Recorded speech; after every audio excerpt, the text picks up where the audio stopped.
कापूस म्हटलं की पांढरा शुभ्र कापूस असं आपण वर्षानुवर्ष पाहत ऐकत आलोय. मात्र कधी एखाद्या शेतात पांढऱ्या रंगाऐवजी तपकिरी किंवा हिरव्या रंगाचा कापूस नजरेस पडला तर तुम्हाला ते अजूनही स्वप्नवत वाटेल. मात्र नागपूरच्या केंद्रीय कापूस संशोधन केंद्रानं ते प्रत्यक्षात करून दाखवले. विश्वास बसत नाहीये ना? पहा सविस्तर रिपोर्ट.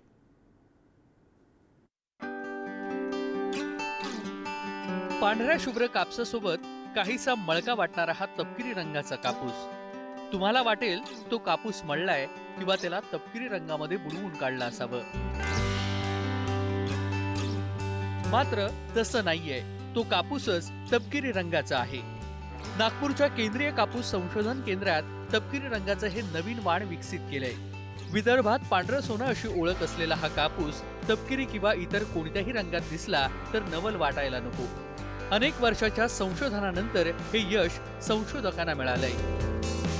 ॲक्च्युली हे ॲक्सिडेंटल रिसर्चच आहे. म्हणजे आम्ही असं विचार करून असं केलं नव्हतं.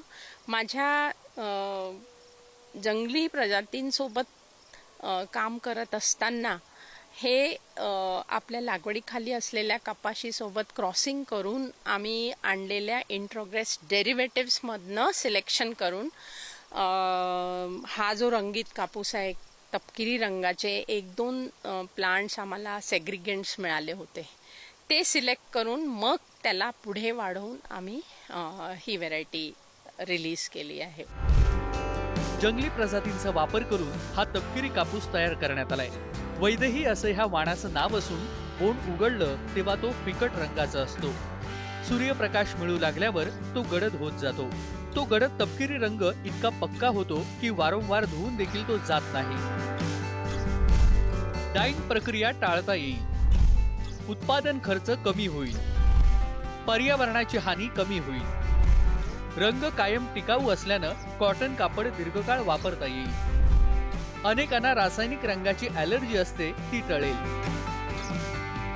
भारतातील शेतकरी पारंपरिक पद्धतीनं कापूस उत्पादन घेतात. तपकिरी रंगाचा कापूस हा पांढऱ्या रंगाच्या कापसाच्या तुलनेत तेवढा मजबूत नाहीये. तपकिरी कापसाचं उत्पादन वर्ध्यातील काही शेतकरी घेत आहेत.